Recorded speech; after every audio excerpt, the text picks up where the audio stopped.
Ada alat sekadang tuh, kekir kok. Iya. Ini sama ini. Banyak ke situ Pak.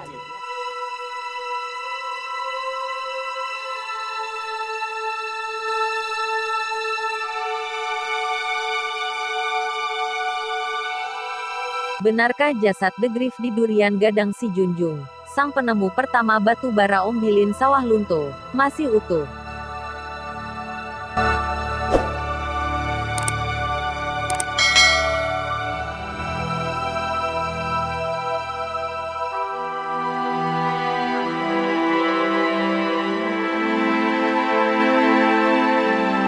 William Hendrik De Griff adalah penemu emas hitam, berupa batu bara di sepanjang aliran sungai Ombilin Sawah Lunto.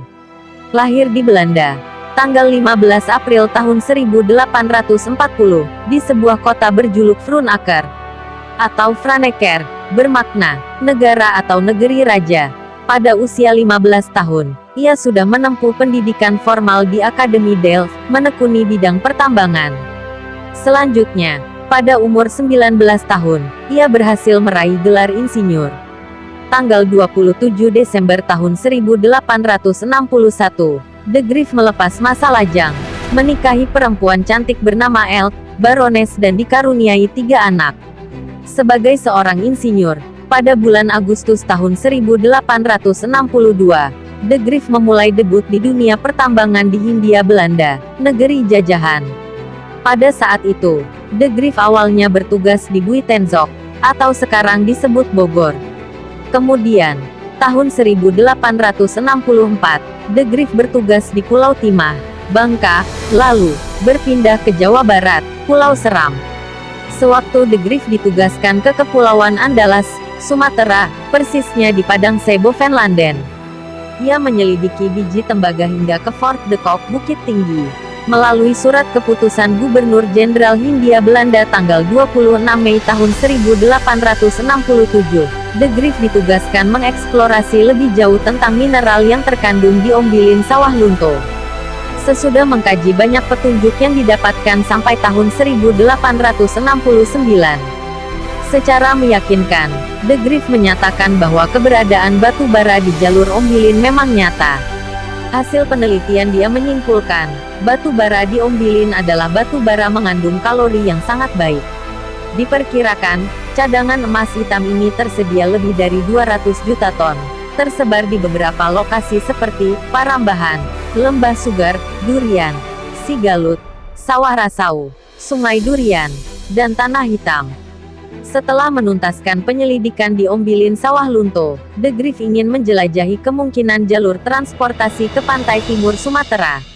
Pada Oktober tahun 1871, ia melanjutkan menyingkap ladang-ladang batu bara dengan melewati Sungai Batang Kuantan hingga ke Sungai Indragiri. Untuk diketahui, Sungai Kuantan merupakan pertemuan Sungai Batang Ombilin dengan Sungai Batang Sinamar.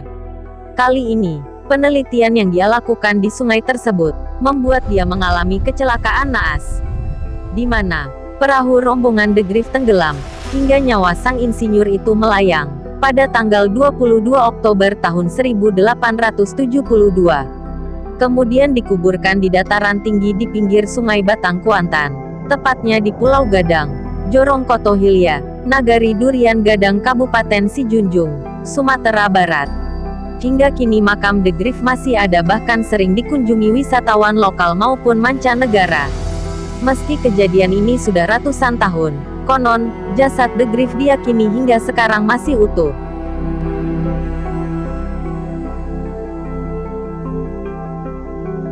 Di tahun 90 kan lagi masa jabat Pak di sana. Iya.